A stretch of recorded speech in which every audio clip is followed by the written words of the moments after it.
So today's topic is on the outdoors and the next great retail frontier. COVID-19 has forced a lot of traditional retailers and brands to put a halt on some of their normal day-to-day operations. However, the outdoor industry is one segment within retail, along with essential goods and e-commerce, that has skyrocketed above the rest since the beginning of the pandemic. As consumers spend more time at home, there has been a surge in outdoor activities as the new alternative to traveling and staying active. From hiking your local trail to planning a camping or road trip, people have a newfound interest in outdoor travel, experiences, equipment, and gear. These categories have been skyrocketing in demand in the coming months.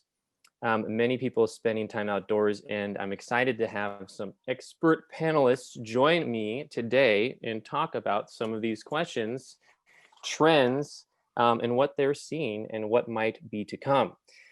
So I would love to have Jennifer Young, co-founder and CMO of Outdoorsy. Jen, if you're here, flip on your video and maybe give yourself a bit of an introduction.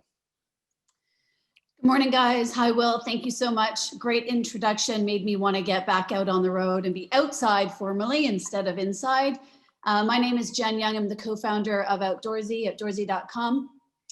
We're the most trusted and the largest RV rental and experiences marketplace globally. We're in 14 countries now.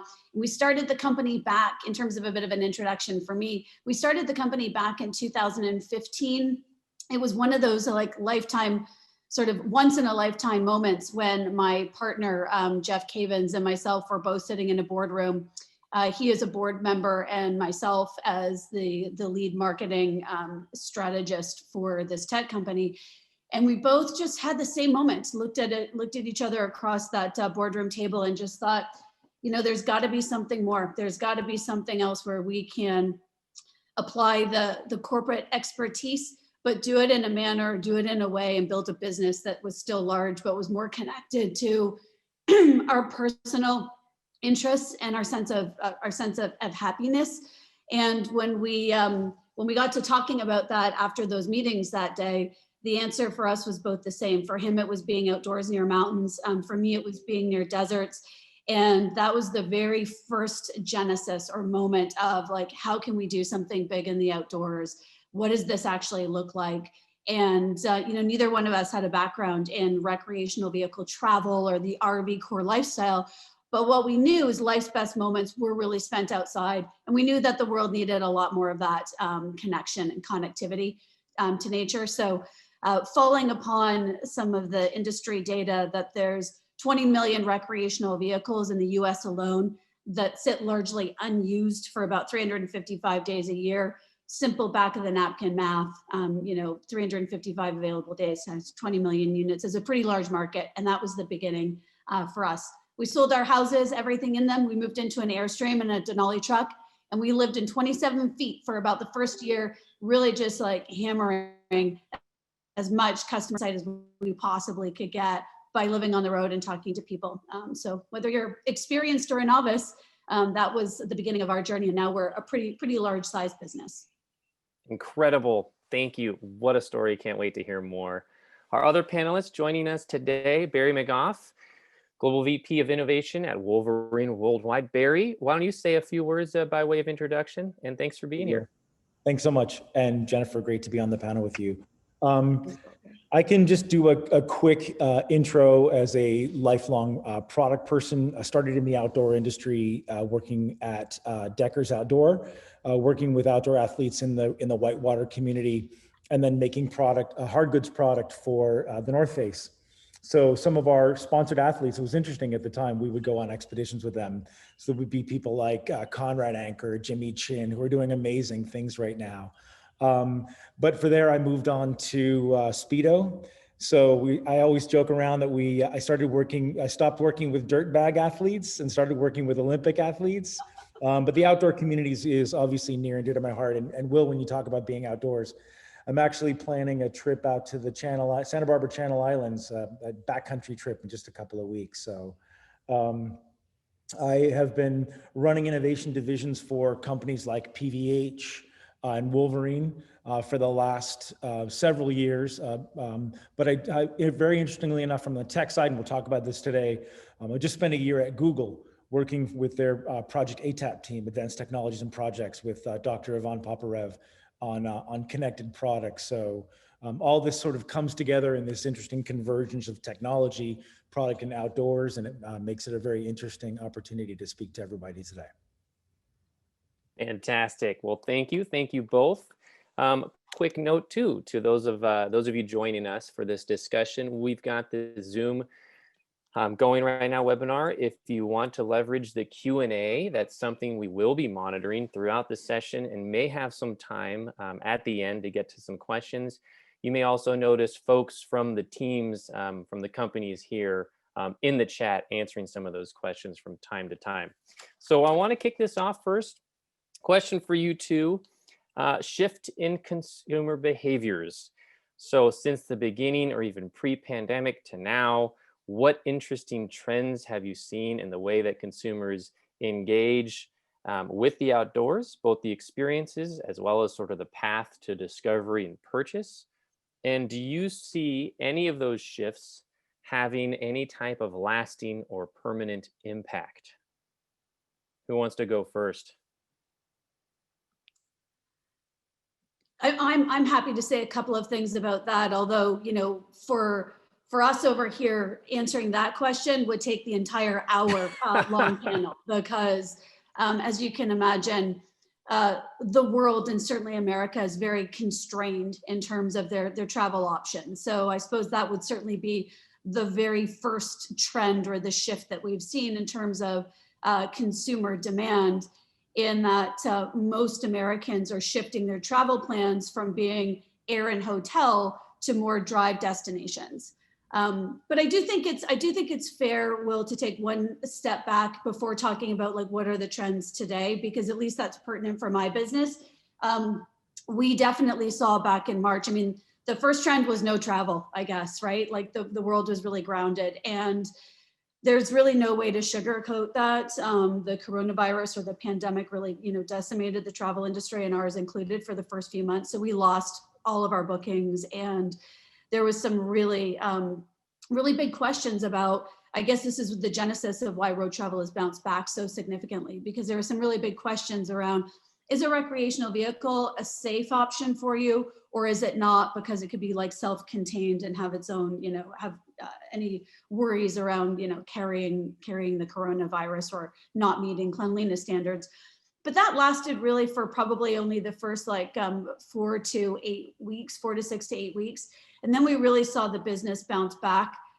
Since that low point to our high point, we saw a 4,500% increase in bookings.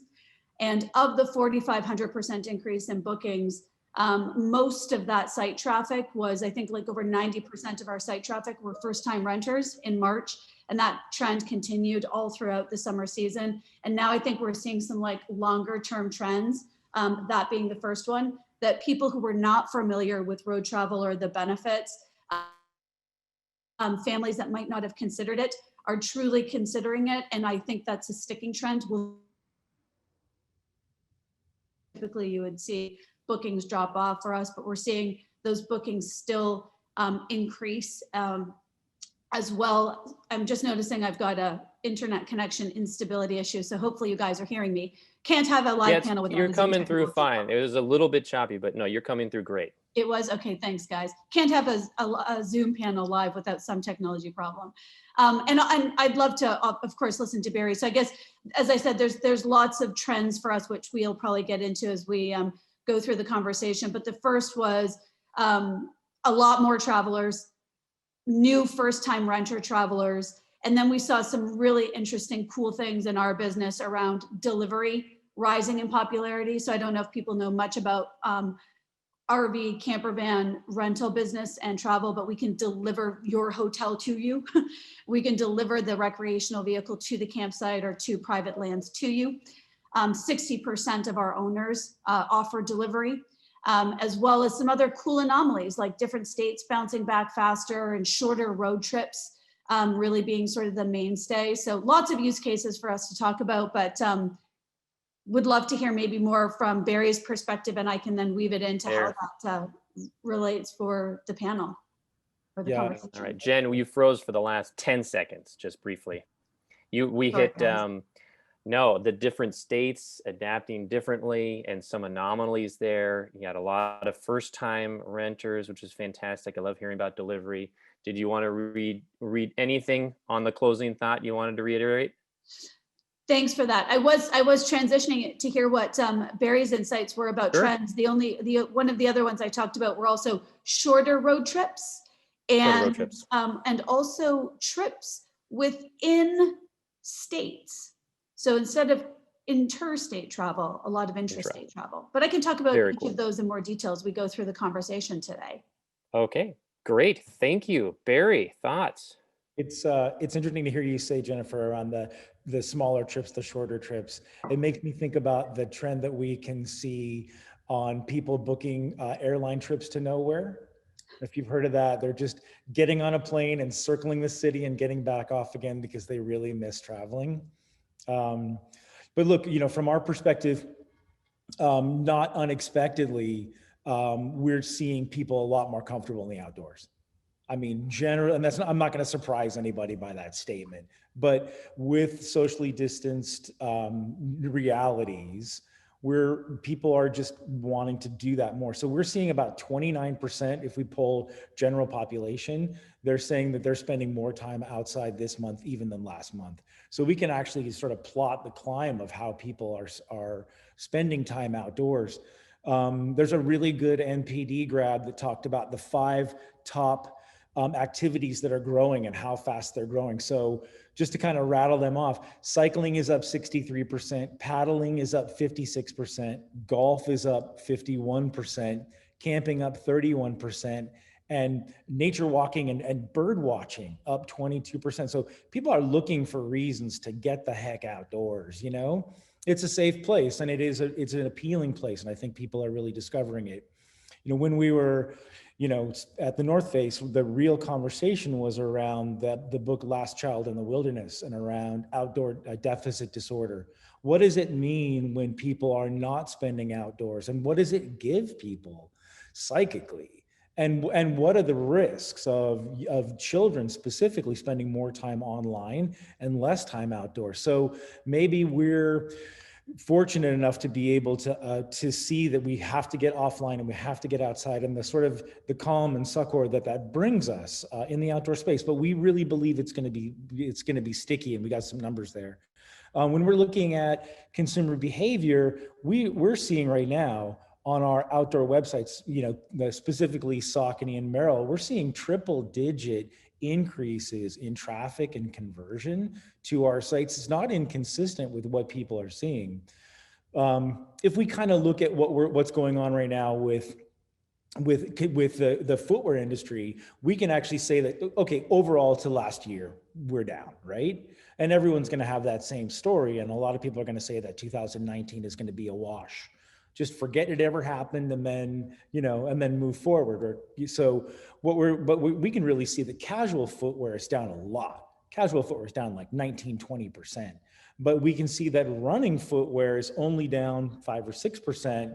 Outdoor footwear is only down a couple of percent, and we see work boots up about 2%. So we see this unevenness in the sector, and this is all reported by NPD. We can see this unevenness in the sector that favors the outdoor, which really is an indicator that these are really going to be sticky behaviors. There's a lot that we can also track on consumer sentiment, and there is some, as of last week, Harris poll, like pessimism around what's going on, but we are seeing that people want to do things that they've never done before.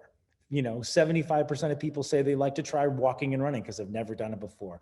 So brands that we can track, like Brooks or Saucony, they're seeing explosions in people asking about, how do I buy a running shoe? I've never run before. And so we see this behavior is very, very sticky. Very sticky. Oh, that's great. Jen, you're on mute. Did you want to add? Yeah, I'd love to. Gosh, Barry, I loved all that data. I love those insights. It's hard for me not to want to just jump in and do some like marketing campaigns and work with you on them.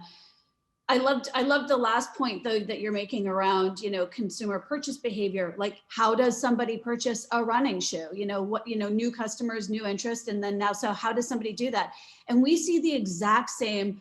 We're answering the same consumer questions over here in outdoor travel, which is probably like the only form of travel right now. So you can imagine, regardless of the age, the demographic, or the budget level, for our customers, for first-time renters, for people that are looking to rent an RV, they're all asking the same question. Starting with the basics: can I drive an RV? Do I need a special license? Is it easy? How do I make power and water work? Where do I go? How do I stay? How does Outdoorsy facilitate this? Now, it's interesting because when we first started the business, we definitely catered to a bit of an experienced renter. So typically, families that were familiar were spending a lot of their time doing outdoor leisure activities. And so they were searching for and looking for RV rentals in certain geos and areas. Now we're servicing customers that are looking to, for the first time, operate a small Class B camper van, or make the decision between a camper van and a trailer, and then can they pull that with their SUV in the driveway. So we've probably worked harder through COVID than we did the year before, if you can even believe it, which is, I find that hard to believe because we're an internet startup. So we're always, 24/7, 7 days a week. But we've really worked hard on building out our technology company. We're not just simply a website that matches the renter and the owner. We're focusing more on our technology. So the whole like mobile apps, website, marketplace, consumer flows, payments, infrastructure, so that we can really be considered more of the operating system for outdoor travel. And a big part of that is catering to this new consumer purchase path. So we have filters and widgets and new flows that help guide a new first-time renter along, answering all those questions that I just went through before. How do I drive it? How do I choose it? Yeah. Where do I go?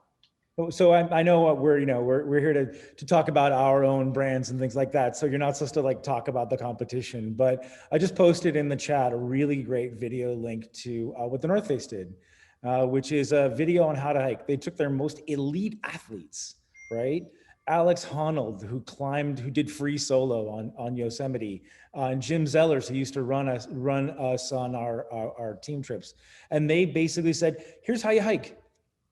Here's what a hike is. And it's not intimidating, to really demystify and sort of unscarify the outdoor atmosphere. It's tremendous that there are all these teaching and training apps. On our Saucony website, we're doing run good. Right? How to run good. And this is really important to give people to lower the scariness factor, the threshold to entry into the outdoors. It's incredible. Thank you so much for sharing. So on that, just kind of continuing these trends, whether it is adapting your own company and your services to make it easy to onboard first time, right? New experiences. Are there other ways too that you're looking to and working harder now than last year? Are there other ways that you've found you've had to adapt? You've had to, your teams have had to adapt, whether that's, the impacts to what things you're focusing on your roadmap, the strategy, the way you work now that we're all distributed. Any kind of insight into how your own organization or your own teams have adapted to these times? Jennifer, do you want to go or? I mean, if you've got something on the tip of your tongue, please feel free to start. Yeah. It's a big question. Yeah, it is, and it covers a couple of different areas, Will. I mean, from a roadmap perspective, obviously these are opportunities from a business perspective that we lean into. So, I mean, Merrill is a really great brand to make the outdoors accessible. In a technical way and also in an enjoyable way. So this is something that we're looking at from a Merrill brand perspective, and leaning into to really understand that. From a disaggregated work environment point of view, Sure. I mean, we all have to follow our own state guidelines on what office opening looks like. And, when we obviously we're not traveling as much as we want to either. There are some really interesting conversations though that are adjacent to this, and in what other companies are doing in terms of these new environments. So I think it's super interesting. If you look in the Silicon Valley space, that Sundar announced at Google that they wouldn't open their offices until June of next year at the earliest. REI just decided to close their campus in Kent permanently, but they worked on 3 years to open it, and they said we don't think we're ever going to go back to an office, which is really, really interesting for an outdoor company to disaggregate like that. And we are seeing, I thought it was also very interesting in the beginning of the whole experience that Facebook actually saw an economic advantage to closing. And they actually said, we don't want to build any more offices in Menlo Park. We're not going to. And if you're in Alabama, we're going to hire you in Alabama, and we're going to pay you Alabama wages. That's really interesting. And we talk about the sort of work disaggregation and what that means for the industry, and obviously what are the implications for there. I have my own thoughts on what that looks and feels like. I do predict, because of the loss of influence over a Zoom environment. Zoom is not a dialogue; it's multiple monologues. The inability to collaborate and influence is no small thing. There's a guy called Ari Popper. He does a really interesting analysis for Amazon. He's talking about influence inside organization, and how when you're disaggregated like this, you can't influence. And influence sounds very fluffy, right? But it's not, because influence is how you get a bill through Congress. It's how you get an idea made that's going to change your business, in the same way that Jennifer was able to pull together her group. She influenced a group to create a completely new entity and a completely new idea. So we do think there's going to be, I think there's going to be some radical reofficing happening, but our thoughts there are pretty interesting as it goes forward. On our side, that was a great answer, Barry. I'm really enjoying getting to know you, by the way. This is sort of the first time we're meeting, and I take your point about Zoom. It is just not a way for true relationship building. And I think it's important as business leaders that, we can call that out. So I'm enjoying the beginning parts of our relationship here. And I've got some great ideas about how maybe our two brands actually can serve these new customers. In fact, I have a specific question about that. But just going back to Will's question about how our product and operating and financial roadmaps changed as a result of COVID. I mean, clearly we have, being a live operating system for the outdoors, being a marketplace, a global marketplace, and across every state in the US, our roadmaps were just jammed with new product features, filters, and flows that had to adjust immediately to be able to service the increase we saw in website traffic, first-time users, and how we push them through a funnel of educating on selecting the RV through to booking it, getting the insurance locked in, getting them through a key exchange, which for us is a pick up and drop off where the owner and the renter meet, and getting them on the road. So product and marketing and ops roadmaps and customer service were really focused around that. But two bigger areas for us that I talked about a little bit, at least one of them earlier, in terms of the big plays are doubling down or focusing on mobility. Obviously, we have a point of differentiation and a competitive advantage. Even when you look at any of the other smaller players in the market who offer RV rentals online, nobody has a mobile app or mobile apps. We have iPhone and Android apps for both the renters as well as for the owners, focusing in on the pro seller. So supply acquisition is a core strategy for us. So really focusing in on our pro supply apps and making that a seamless experience for businesses that want to be able to grow their fleets and rent vehicles. And the other, it's not sexy, so I'm not sure that we'll spend much time on it because, I'd rather probably also talk about sneakers and hiking as well. But the other big area for us was insurance. Insurance is an enormous problem for owners. We've been working on it for 5 years. In fact, when I was telling the story about how Jeff and I sold our houses and moved into the Airstream. The core insight that came out of all of that user research and conversations was we had to solve the insurance problem. So the first phase of solving the insurance problem for us was, of course, the episodic insurance, but that only half solves the problem. We have to be able to scale a business. We have to be able to remove a lot of the commercial exclusions around renting one or many vehicles. And how do we do that is with a suite of products. So Outdoorsy has built a brand called Roamly.com, and that product, backed by Lloyd's and the largest insurance companies, offers a suite of products that our professional owners, as well as our individual or homeowners with single vehicles, can take advantage of.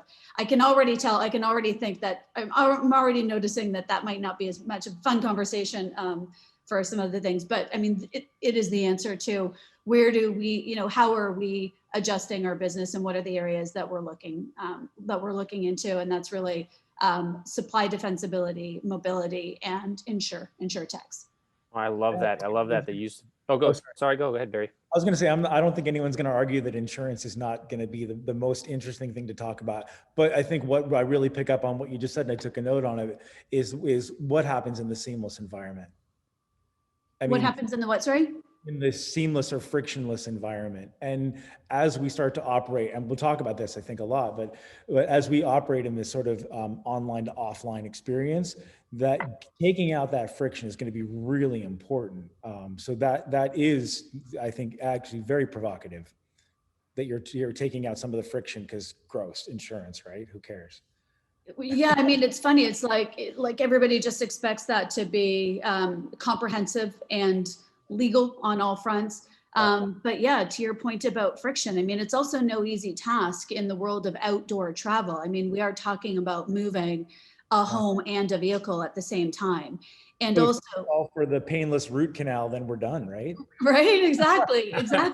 If you're solving for painless insurance. Right, exactly. I mean, these are very complicated, challenging, enormous initiatives to tackle. As I mentioned before, we've been working on this for 5 years. We have some very exciting accomplishments, which I will not talk through the details here, because they, of course, are contractual and product based. But going back to the other point that you've just sort of highlighted, Barry, it's interesting, providing frictionless environments for consumers and outdoor travel and, outdoor retail environments. It's, Outdoorsy has been working on this for 5 years, but we're still, well behind the decades that Airbnb and VRBO have enjoyed in terms of setting the parameters for what is a good guest experience. What is the seamless check-in and check-out? What is the, what are the insurance products? They've had, 15 years to be able to perfect those. We've only had a couple, and now we're faced with insane consumer demand. And I mean, as Steve Jobs, I think, famously said once before, once the consumer knows more, they'll never accept less.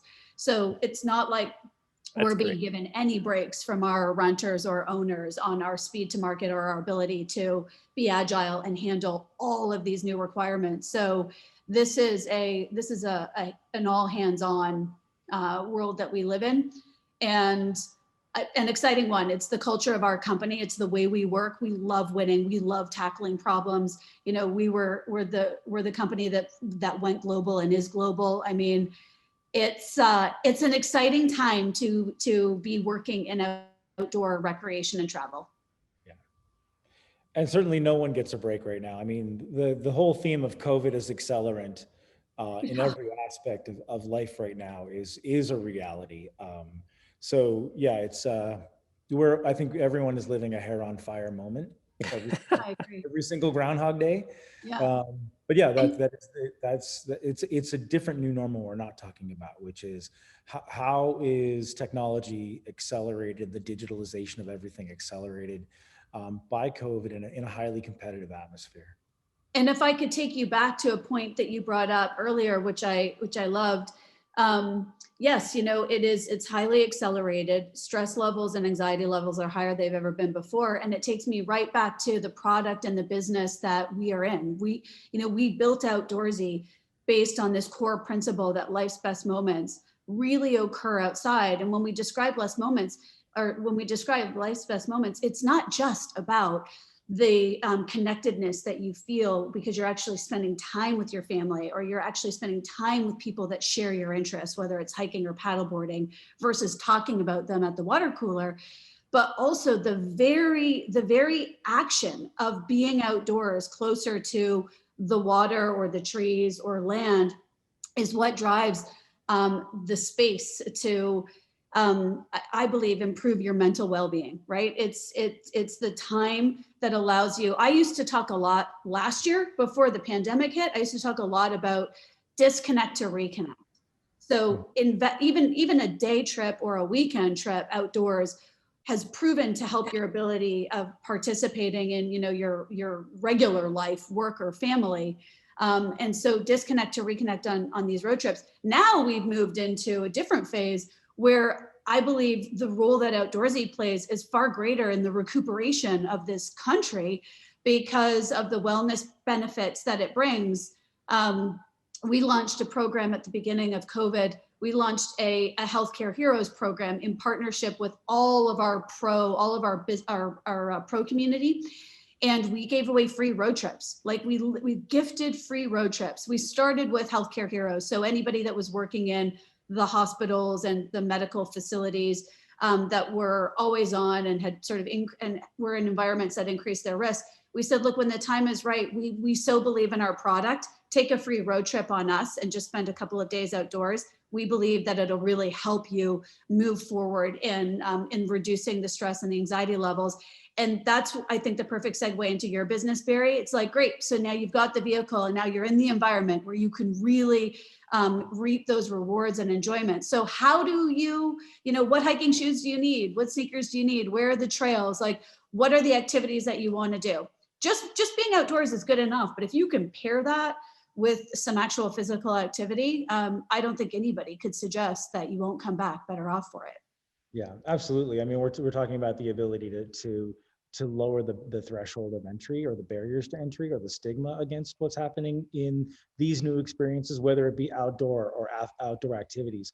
One of the things I thought was interesting in the survey that we saw that a lot of people thought of as an outdoor activity that they would like to try was doing bonfires in fire pits. Okay, that's not necessarily, that's a low risk thing, right? But it still speaks to the ability to have a positive experience outdoors and to get out and do something where good things happen in the outdoors, as you say. And one of the things we're talking about right now is this creation of new behaviors. We're inspiring new behaviors, and then how do we make sure that they're maintained? So we did a report in the beginning part of this situation where we referred to the trajectory as storming, forming, and norming, right? So you kind of get through this initial tranche of like, how weird is this? What do I do now? Then you form new behaviors, and then it becomes normal and normative. And that's why we're talking about this idea of stickiness in the space, because it is so attractive. So we're definitely in the going through the norming and getting into the forming phase, I think, on our side for sure. Yep, there's been several storming, forming, norming phases in our management teams and our product teams, and also with the consumer. It's kind of like the Kubler-Ross thing, but backwards. Yeah, exactly. And then performing all at the same time. Oh my gosh. I love it. Now, so you've covered so much ground here. I think a lot of the questions I have can kind of boil down to some of the stickiness here. And I love how you talked about it's really democratized and opened up the ability to enjoy the outdoors, from a bonfire to a walk in the nature, right? To delivering the experience to you. There's all different ways you can now access that. I think what's always been strong in the outdoor community are the groups and the clubs and the education and the books and the storytelling. I think it's very compelling. Certainly in California, as more people become digital nomads, there's no geographic monopoly on enjoying the outdoors. So looking ahead and thinking as sort of a technology or an innovator, what are the tools, what are the technology innovations that you do to really encourage that and encourage the word of mouth, encourage the exploration? You've already covered some initiatives, some focus on mobility. I'm curious if technology is playing a bigger role in how you look at shoes and apparel. But what are the technology innovations you're looking at to make this really stick and to allow these communities to keep spreading the word?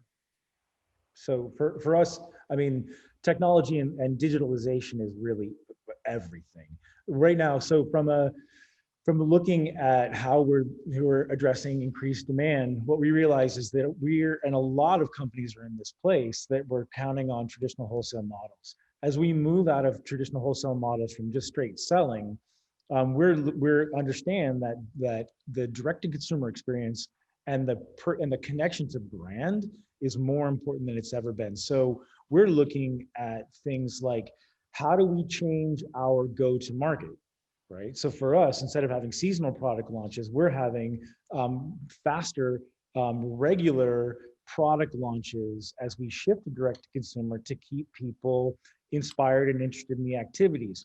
Now, when we do that, we're going to have to talk about also less sexy things around sort of speed models and things like that. So what we're looking at is, how do we digitalize everything? How do we basically do end-to-end digitalization of product, from design to development to creating digital assets that can be used in sell-in and sell-through, virtual showrooming, avatars. And so what we're talking about now is, how do we increase that consumer experience? So one of the things that we did recently where our water-oriented brand Sperry is, we digitized hundreds of assets for you to be able to go onto the site and look at that shoe on your phone in 3D and in augmented reality, and to walk in your living room with these shoes on your feet, right? How do you have a better experience with the brand and with the product using AR and VR assets? So we start to see that as we work on the digitalization of our product, that we can have better consumer experiences. All the good things we want: sell in, sell through, consumer experience, return rates, those kinds of things, right? Return to site. But we're also seeing that we're using technology to develop this. And when we think about tech, we think about tech in two different ways. So right now, I kind of talked a little bit about connected experience, but we also think about connected product. So connected experience is going to get us to all these other really interesting areas too, right? How do we continue the digitalization and start to look at product as service and software as service models, and when we're actually selling physical things, right? So what I love right now is the example what Lululemon just did recently with Mirror. They basically are in the business of selling stretchy pants, right? But they bought Mirror. You can work out in front of it in your Lululemon pants and gear, and you just digitalized stretchy pants. You turned it into an experience where you can get money over and over again on a software services model. So now Lulu sells hardware and SaaS. That's really, really interesting when you talk about technology and the digitalization of everything. And on the other side, we really talk a lot about digital product, right? So when we're talking about digital product, how does the product actually connect to the IoT? So at Google, we worked on a really great project with Adidas and Electronic Arts and FIFA, where we put a small computer chip with a gyro, an accelerometer, and 6-arm processor into a sock liner that said, when your foot is going through time and space, this is exactly the speed and velocity that you're kicking a soccer ball. So what you can do is you can kick a soccer ball in your backyard and then compete with someone on a game as you turn that into an avatar and compete with them in the digital world, in the real world. Now, that also becomes really, really inspiring, because if you're using technology to connect footwear to the IoT, then you're gamifying life's experience, online to offline, right? So what happens when we start to blend Merrill with Twitch? right? Or any other thing, or any of our running brands with other experiences that you can have in real life. How do you go IRL to online and back again using technology?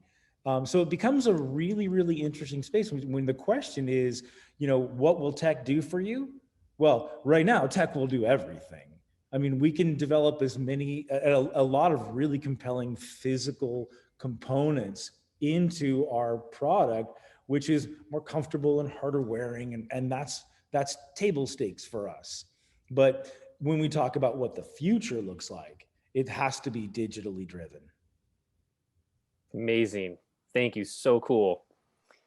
Jen, thoughts on that too? And you do have our first question from the audience. They said they loved, Barry, you talking about augmented reality and digitization. They're wondering, Jen, from you, whether your team was also thinking about integrating anything AR related. So if you want to touch on that, great. If you want to talk other technology and innovation, great. Oh, yes. Well, let me start with what I was saying before in terms of technology integrations. I mean, we're definitely using marketplace technologies to become the operating system of outdoor travel. I think, being a travel booking service and brand, we have a lot greater focus and needs on the operating systems before we even get to the marketing and consumer digital platforms. And I think that's where a lot of our growth comes from. If we can provide really great customer experiences through the seamless find, search, book the vehicle, fully insured, know where you're going, return it, have a great experience. If we can provide a great customer experience through that flow using technologies, it's probably our best defense because of the virality around great recommendations and references, and being the brand that is really focusing on innovating and chartering the path forward for what is a great road trip experience. As I was mentioning before, Airbnb and VRBO were the brands that were, the mavericks for the standard hotel and sort of special accommodations category. For outdoor road travel, Outdoorsy is that brand. And so we're spending a lot of our time really equipping ourselves. Again, it's not as sexy as everything Barry gets to talk about so far, although hopefully I'll throw in a couple cool things. It might not be as sexy, but it really is the foundation and the fabric of where we need to focus on. And that is focusing on being a technology company. So making sure that mobile, web apps, flows, payments, insurance, InsurTech are what the consumer needs. And so we're focused, especially in our mobile app, and doing contactless key exchanges, education videos that go back to answering all of those things we talked about before for the new consumer, the new user that doesn't have a clue on like how to drive a vehicle, where to go, how to orient themselves, let alone how to feel comfortable and have a great, exceptional trip for the first time. So we're definitely centered around those areas. Also for us, because we are a global marketplace, community is paramount, and we need to draw in the knowledge and the insights, certainly on our pro seller side, as well as our renters. So we focus a lot on community involvement and management. And we've digitized all of these programs now. So whereas pre-COVID, we would do 4 meetups a month where we would bring together hundreds of owners, and we're starting to look at how we extend that into renter meetups by partnering and doing brand integrations with other cool outdoor recreation brands on the renter side. We were doing these meetups in person in all of our main markets, and now we're taking all of that online. So we've got a regular monthly and a quarterly Zoom panel series. It's called Mapping the Road Ahead, and we focus on bringing together. In fact, actually would love to maybe have you guys, join in those conversations as well. We'll see where it goes, but we focus on what are the questions that we have to ask and answer, and how do we crowdsource all of the brightest minds and industry leaders across the national parks associations, the CEOs of campgrounds and our partners like KOA, the industry associations like Recreational Vehicle Industry Association. How do we crowdsource all of those insights and really come together to help hone our strategies, determine our channels, work on our partner integrations, and move them into all of our digital marketing strategy plans. So we're focused on digitizing meetups, crowdsourcing content from the best leaders and insightful people to help us build awesome product that's focused on supporting our technology-led organization with a focus on mobile. The other thing that I will say there though is we do have some exciting work that we're rolling out now around our partner integrations with campgrounds and campsites. So 1,000 Trails, ELS, and KOA, to name a few. Obviously, the questions around, how can I travel are the first questions that most people have, but then the next question is a fast follow is, where do I travel? Where do I go and where do I stay? So that's a big area for us to focus on. Maybe just, if you don't mind, Will, as a segue sort of into this conversation, because I've been thinking about asking Barry this question as he's been talking. I'm interested from your more sort of like traditional retail marketing perspective. Have you guys thought about how you reach these new audiences by thinking about newer or sort of non-traditional partnerships? Like, for example, I think Outdoorsy makes a great example, right? I mean, Instagram is super cluttered for an advertising environment, and shopping malls and the traditional shopping ways are, obviously off limits. Have you thought about working with marketplaces to figure out how co-promotion or product placements, or like where the product fits into the actual life cycle around the travel purchase decision? Yeah, I mean, at a high level, yes. I mean, that is a really important conversation to have, because this is a non-traditional time. I mean, there's not business as usual in any way, shape, or form. And I think it's why looking at what's happening in digitalization is really, really important, because we're going to have to basically follow the consumer journey in ways that we've never looked at doing it before. One of the things we're talking about right now is how can we actually get to true consumer intent? So right now, consumer intent from a wholesale perspective is really determined by the wholesale buyer. And the wholesale buyer in the past would speak for, my customers typically buy this in January, right? Now that's out the window. Now we have to listen to what consumers actually want. So one of the things we're looking at is, can we use machine learning to scrape the web to understand true consumer intent and to develop into a level of consumer intent statistical confidence that we've never seen before, based on ML models, ML search, and what that data comes back and tells us. And those are the things from an innovation perspective that we're starting to A/B test right now, is do these new models allow us to design, develop, buy into statistical confidence based on what consumers want? So we're definitely looking at all these sort of non-trad ways to reach the end consumer where they live, to reach them where they have their comfort level. It's interesting. One of the things that I talk about a lot right now is what is the changing path to purchase? So we did a recent survey, and we basically posed the question, where are people shopping? And here's the answer: anywhere there's Wi-Fi. So we're looking at this unbelievable web of ways to sell that we've never thought of before, right? So right now there's certainly social selling. You can buy on Instagram now, which is totally unknown. You can have little Michaela sell to you as an avatar where you can have a relationship with her. So there's tons of social selling that's happening right now.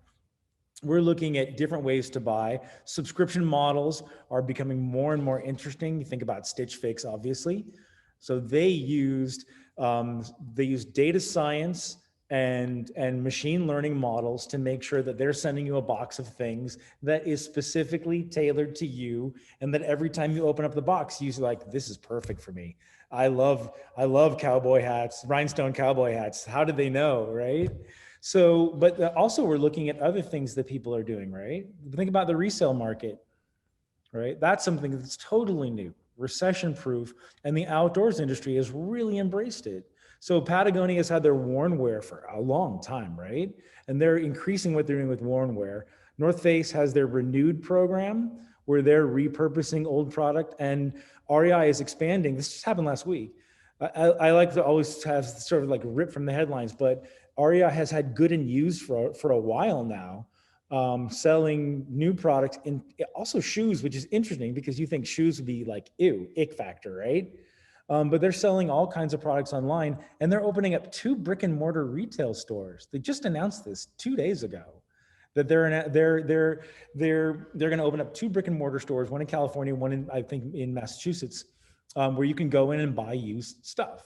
So look, the path to purchase and where people are in their journey is completely different. I mean, anything, can you buy from a QR code, right? Can you have NFC enabled passive technology in your apparel where you have a brand experience by touching your phone to your jacket and you see a new how-to video on how to rent an RV, right? Those are the kinds of journeys that we're going to start to want to map in a really, really strategic way as we look at how technology changes the consumer path and the consumer journey in these experiences that we want to promote. I love that. Thank you, Barry and Jen. And I want to make sure that we get to one of these audience questions in our final minutes here. I love these budding partnerships. So a general one and a specific one. So the general one is you've both talked a little bit about non-traditional times and partnerships, right? The where you're going to go to, technology partners, new channel partners. So any tips or tricks for the startups in the audience that are thinking about how do I go about forming a partnership? What would make that successful? Anything to speak on that? And then specifically, we have a question here. The leisure travel industry is notoriously fragmented. Lots of operators with in-location on-site activities and guides and services. Are you seeing any technology that help coordinate with those types of service providers? Is that even a priority? That one's definitely for Jen. Yeah, 2 big questions. So the first question, Will, was advice for startups on how they formulate a plan to reach. Well, even go to market, like working with larger companies or organizations, if they want to go to market, they need to work with someone.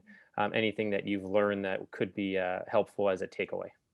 Sure, I'll say one thing, because of course, given these untraditional times, my inbox is flooded with, because everybody is trying, everybody's going back to their roadmaps and their business plans and their financial plans and models and trying to figure out like, how do they pivot and what do they do? So I'm getting probably 10 or 15 inbounds a day from companies. And so one thing I've been thinking about recently is, and also we have even less time than we had before, which seems a little strange, right? Because we're all working from home. So, I think people like assume we're on easy street, but that's not the case. We also have less time because we're constrained by Zoom. All you can do is do 8 meetings a day. That's it. You're not in offices, you're not with partners. You can't cover off talking to like 50 people in one go. You literally are constrained by like the number of Zoom calls you could do. So time is of the utmost importance. So I think the most important thing any startup could do in terms of approaching a larger corporate or a business and formulating a partnership idea is do your research to understand what the business metrics are that company is chasing after. Like don't wait. I wouldn't even waste time with introductory or sort of overview type emails. I would go look on LinkedIn. I would reach out to other partners. I would investigate. I would send like an exploratory first email that says, just tell me the main business metrics that you're focused around or oriented around, and then go back to your team and think about that and come back with something that's way more targeted as an entry point than the standard approaches of last year in terms of. I love that. Thank you. Anything specifically around plans or priorities to partner with in-location service providers for tourism? Oh, that was a question from the audience. So yeah. Let me think about that while Barry answers. Sure. And look, if I don't have any, like, I'd want to make sure I give you guys some really good references and recommendations there. So what I can do is I can always come back. I know we're also wrapping up close to the time. So let me think about it and come back. And I'll also reach out to our CTO and our side and make sure that there's some really solid recommendations that you can pass on to your listeners. Love it. Thank you so much. Barry. Yeah, so I can just take it quickly and really think about from the macro to the micro. I mean, from a macro perspective, there's a lot of stuff in play right now. And what we're looking at from the sort of venture capital landscape is going to be affected by everything, right? Vaccines, elections, anti-vaxxers, recovery programs, whether we're going to have a K-shaped recovery and whether we can avoid that. We're seeing some really interesting McKinsey stuff right now that's really showing that recovery is probably going to happen Q4 21 as sort of as a median to maybe even Q4 22. So that's going to affect the ecosystem of what venture capital looks like and whether that dries up or whether that is available right now. So COVID is accelerating, right? McKinsey also showed a really, really interesting report on how 10 years of digital transformation has happened in the last 90 days. They can plot it and they can tell you why and where. That's not an exaggeration. That's not the punchline to a joke. That's actually really, really happened right now. So I would say that there's probably never been a better time to be involved in the innovation community if you are really being an operational innovator, if you're adding value. So that kind of like, I want to lay that onto what Jennifer said, really, which is if you're adding value, you have open to listen, right? COVID has been an accelerant, so make it easy. This is, everybody knows that in the startup community, it's pitch, and it's match.com every single day, right? So you have to be Courtney in match.com, and you have to put on your hat and say, come find me, right? I mean, but you have to do it in the right way. It has to be business critical. And it has to really be relevant, because really what everybody wants right now is they want the answers to the test. Fantastic. All right. Well, final closing thoughts. So maybe just a quick sentence or two. If people want to get in touch or learn more about what you're doing, where do they go? Jen, anything on the closing for you? Absolutely. I love connecting with energetic and talented people. So you can reach me at jen@outdoorsy.com. I also referenced a couple of those series that we do, Mapping the Road Ahead.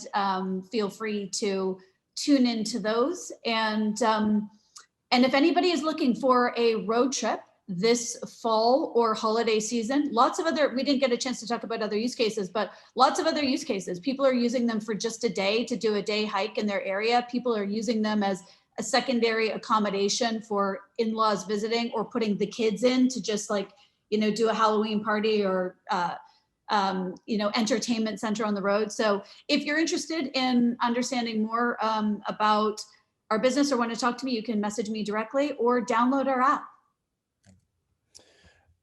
So on the Wolverine side, and what we do is we run the innovation engine for all Wolverine brands. So I like to joke that, if we're doing our jobs right from an innovation perspective, we're involved in the product creation process from legal to landfill. There isn't anything that we're not really working on in terms of new product development, new technologies, tier 1, tier 3 chemical, component development to technology. So I really like these conversations, because it helps us daylight what we do from an innovation perspective, and that requires new ideas, new partnerships, and sometimes in in lateral ways, in non-obvious ways. I don't know if you guys ever see Rohit Bhargava. He's got a series called Non-Obvious, hilarious and really, really funny. So we like to be non-obvious. So we're open to being contacted. Hit me on LinkedIn. I do believe in LinkedIn. I think it's a really, really good professional forum, and I'm open to talking to anybody about any questions, either Wolverine specific or innovation specific. Would welcome the conversations.